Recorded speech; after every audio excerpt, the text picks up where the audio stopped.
I would be lying if I didn't say I think they could get top 4, and I feel like with Doggo the chance drops, but I'm still confident that they will have a very good showing.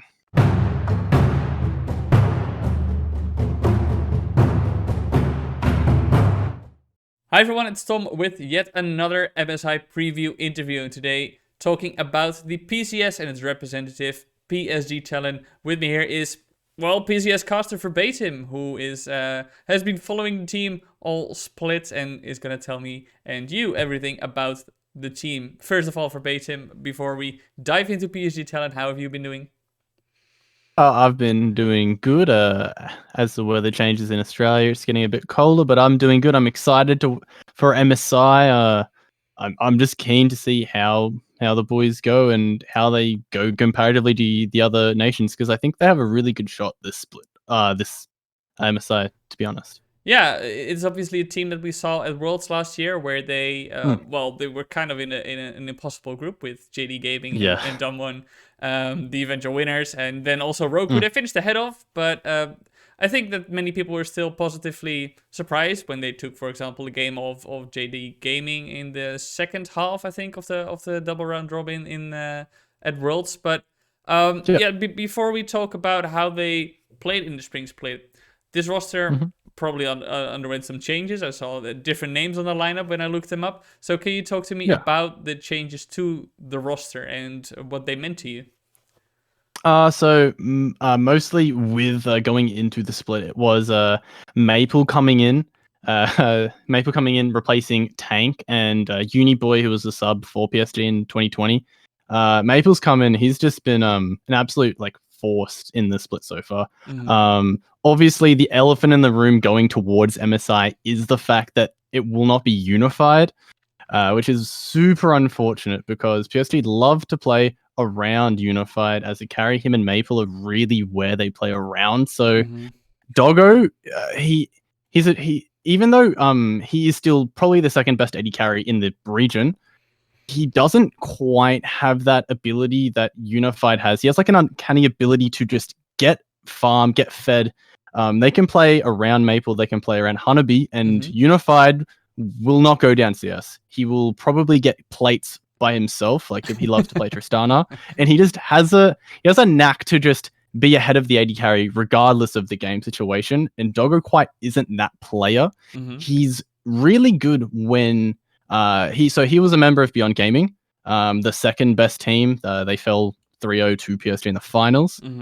He's more of a typical hype carry player. You want to be funneling gold into him for him to do his best, and he's still really good. He team fights super well, but he's just not the laner that Unified not was. the same. Yeah, it's not the same. And I think that is obviously a very important story for PSG Talon heading into MSI, and something we'll have to look back to repeatedly during this interview is that, this is going to be a different lineup. So when we talk about the spring split progress of PSG Talon, it's always going to come with that caveat of, yes, but they made progress in a different style, in a different lineup, in a different form. But can you just tell me overall how PSG Talon developed during the split? Because obviously, while Unified is not going to be there, there's still some overall trends that are going to be important for them to carry on. The way PSG played as a team was just best in slot every role, bar jungle and top. And they won basically every lane, every game, regardless of where they played. They dropped one game, which was their third game of the split. So week 1, they lost to Beyond Gaming. And then they haven't lost any game since. So they went on a ridiculous streak of winning. They went 9-0 in the playoffs, and they won every single game after week 1.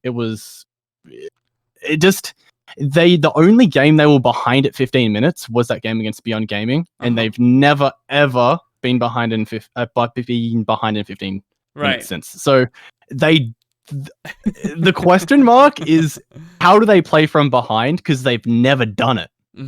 Right, and still, when you see a dominant split, and it's something you've seen in other regions as well, where a team may win the vast majority of the games or even almost have a perfect split, but you can still see improvement where things that didn't gel so well in the first week and they clutched out the win. Maybe towards the end they have just straight up dominant wins all across the board. So was that the case with PSG Talon, or was this a lineup that from the get-go knew what they wanted to do and played that way?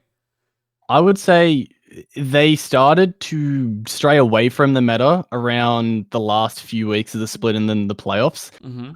I would say definitely showing as the meta progressed, they were able to play whatever they wanted. Things like Maple was basically he was an Azir one trick for majority of the season. Okay. The regular season. And then in the playoffs, he's pulled out like the Akali, like the Yone. Like we had question marks around it because historically he was an assassin player, but he really hadn't played any of these fighter assassins. And then as the playoffs went, Maple started piloting these champions, and I guess the champion pool diversity and them straying away from the meta is how they progressed, because at the beginning of the split, it was all just pairing Kaiwing and River up and just blowing up whatever lane they wanted to, getting advantages.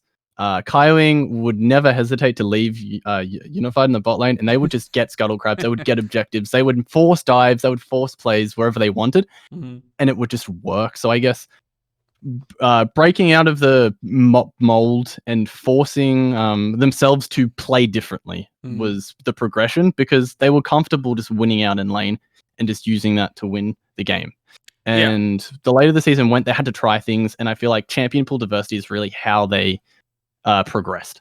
Right, and was that I'm not sure if the team has spoken openly about why they started doing this, but to you, did that feel like, okay, we need to anticipate something like a new meta at Worlds, but also learn how to play different playstyles because teams at Worlds are going to throw curveballs at us?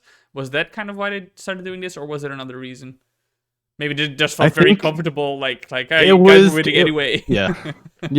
I think personally it was more them starting to prepare some different picks. And there was one thing we interviewed Maple after the grand finals, and what he said to me really resonated. The fact that they had picks prepared from scrims from practice that they never had to pull out.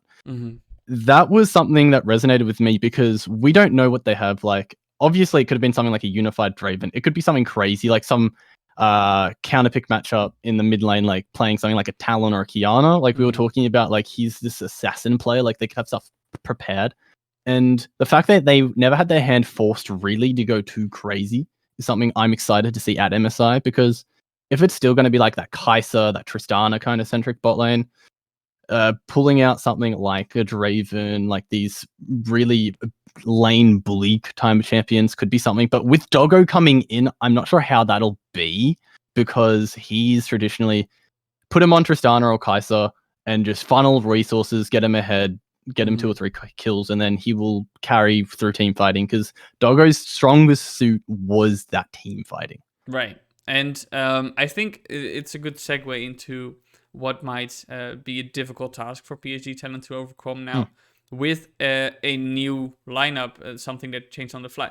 I mean, we saw last year as well at Worlds where in the play-in stage, 2 players had to be subbed out or couldn't make it to the event. So and then all of a sudden there was this super lineup or this super squad that was playing in the play-in stage. So obviously PSG Talon are hoping that by some miracle this happens again. But talk to me about heading into MSI. How do you see the squad coming together with Doggo as the new bot laner?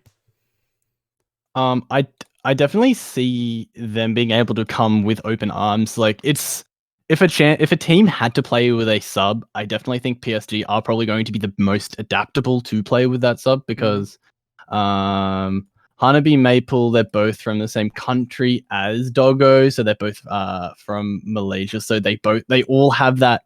They're all from like the same nation, so they have a bit of camaraderie there. And I feel like that sort of thing allows a team to gel with a sub a little bit quicker. So I can see them adapting in that sense.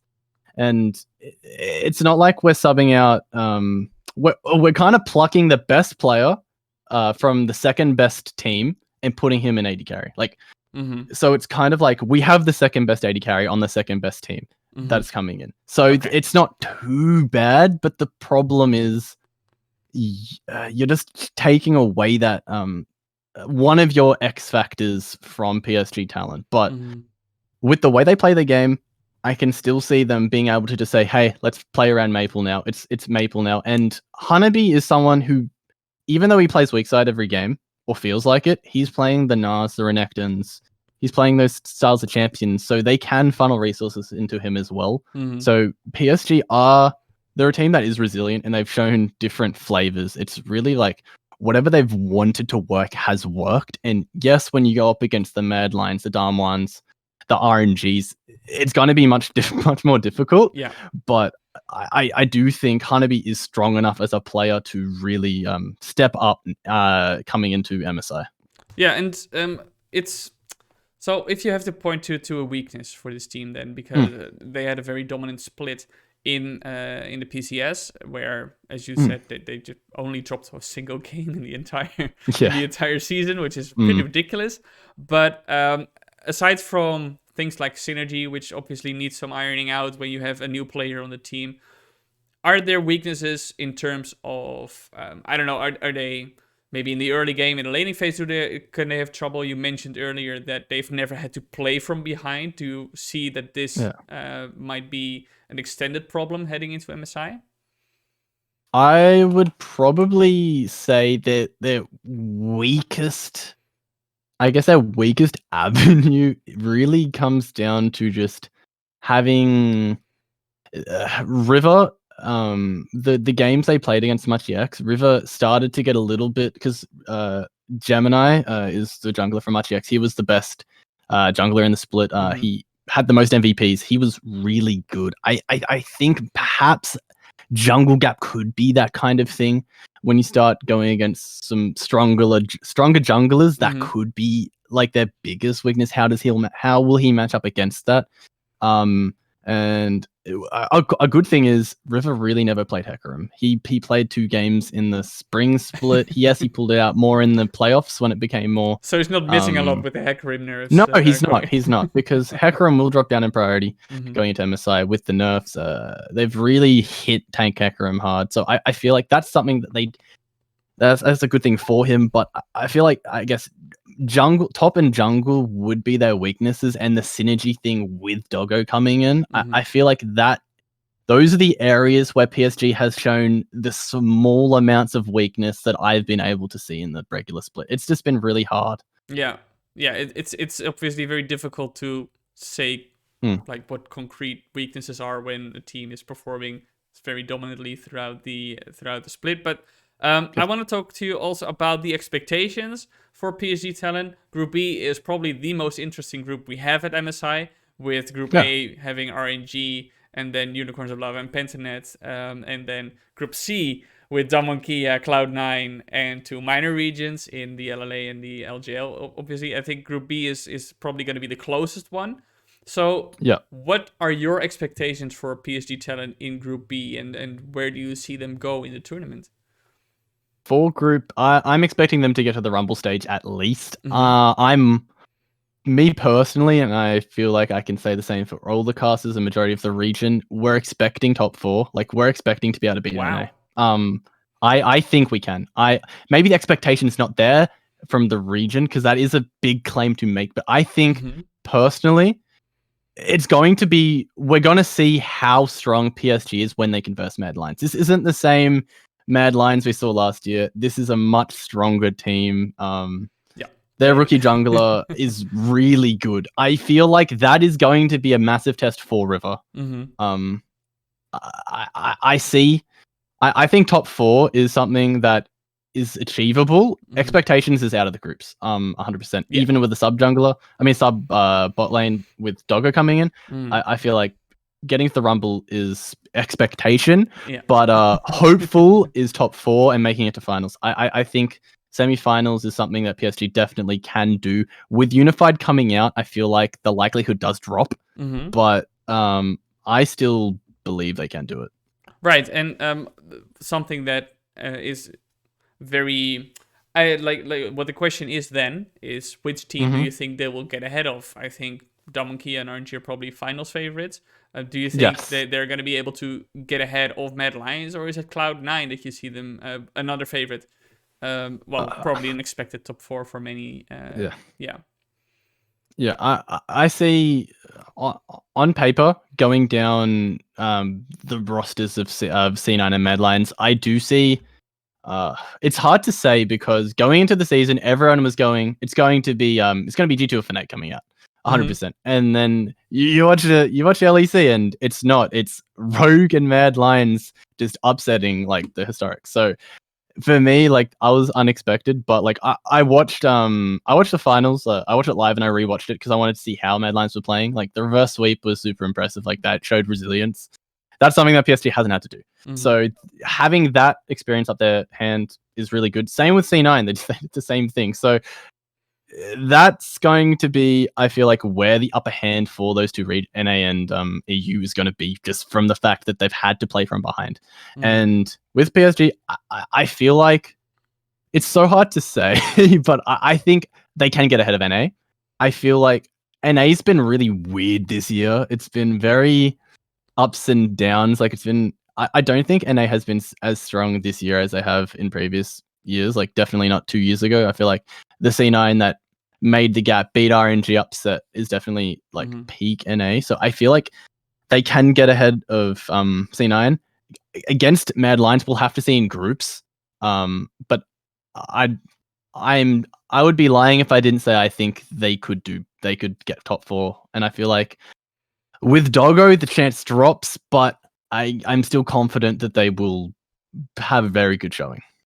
All right, Verbatim. Thank you so much for joining me and for shedding light on PSG Talon. I think, as you said, this team can throw some curveballs, and all eyes are going to be on the bot lane, obviously, for to see how this integration is going. To round up, do you think that this is a team that can quickly learn at MSI? Is this a team that can quickly, from those scrims, and work out a new strategy with Doggo? Yeah, 100%. PSG is super flexible. They're able to adapt to whatever. Like they have lots of different ways to play, and I feel like if they decide Doggo carry is the route they want to go, I think they can do it. And I feel like Doggo is able to step up to be that carry if enough resources funneled in. It's just going to be whether he's able to play in lane before jungle intervention and before the resources are funneled into him. Because if he is able to step up and do that, I do see PSG being successful at MSI. All right, well, we're going to keep our eyes on them. Thank you again very much for joining me, Verbatim, and, well, have fun watching the tournament. I will. Thank you for having me. It's been a pleasure.